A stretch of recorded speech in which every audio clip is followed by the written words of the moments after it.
Now, as part of its long-term strategy to reduce dependence on China, American tech giant Apple has been making forays into India. Well, not directly, but via contract manufacturers who set up mass assembly lines to assemble millions of Apple iPhones. Recent reports indicate that a major Apple contract manufacturer in India is discriminating against married women and prefers to recruit only unmarried women. Taiwanese firm Foxconn of the Honhai Technology Group conglomerate is the world's largest contract manufacturer. The assembly of Apple iPhone is also outsourced to Foxconn, among other firms.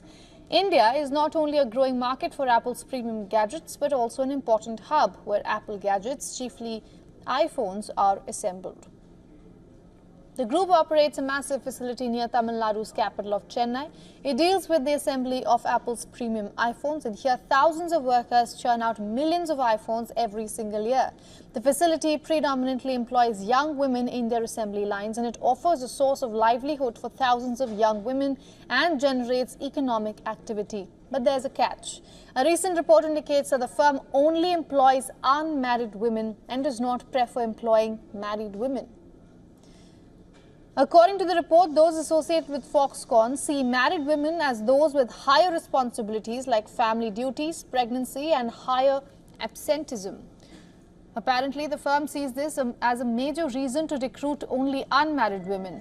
This is in violation of Apple's and Foxconn's policies, which prohibit discrimination on the basis of marital status, gender, religion and so on. This goes on to show that global firms often speak of high ethical and moral standards but are not keen on always following them. Assembly of iPhones in India is a lucrative business. Labor is available at very low costs, and there is adequate support from the national and regional governments that are ever ready to welcome investors.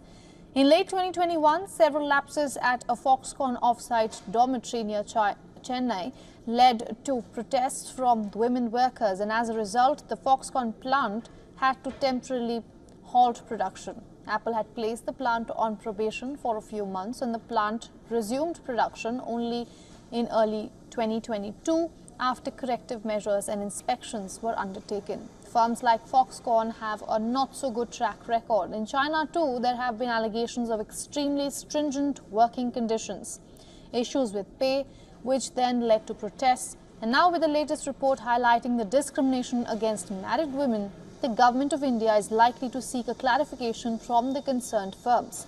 The Indian authorities are expected to ask Foxconn to clarify regarding their HR policies. WION's principal correspondent Siddharth MP tells us more. We are given to understand that the Indian government's Department for Promotion of Industry and Internal Trade is going to conduct a probe against Taiwanese firm Foxconn. Foxconn is a contract manufacturer that assembles Apple's gadgets among those of other international firms. Near Chennai in Sriperumbudur, Foxconn operates a huge factory with thousands of women workers. But the report is that Foxconn discriminates against married women and recruits predominantly unmarried women because they see married women as those with liabilities and responsibilities. We visited Foxconn's off-site dorm a couple of years ago. This is a dorm near Sriperumbudur. We learnt a few things. Firstly, Foxconn recruits women who are not from Chennai. They recruit women who are from other districts and smaller towns and villages. These women are mostly 10th or 12th pass, which are not so educated people. They don't have a college degree. But then these women are provided much of it for free. They're provided free accommodation, free food and free transport to and from their workplaces. But these women have to live in hostel-like dorms where the conditions are very tough and there are also very strict rules and regulations. Multiple women have to stay in a single room sharing the facility. At the same time, they are not provided holidays or leaves at a time of their preference. It's only sometimes during the weekends that they get it, and sometimes for emergencies or festivals, they're not permitted to go back home. Such are the conditions there in their workplace as well. So this makes it kind of tough for most women, which is why married women predominantly do not join such organizations. And even the conditions there are set in such a way that only unmarried women from the lower strata of society work over there. From Chennai, Siddharth MP, WION World is One. For all the latest news, download the WION app and subscribe to our YouTube channel.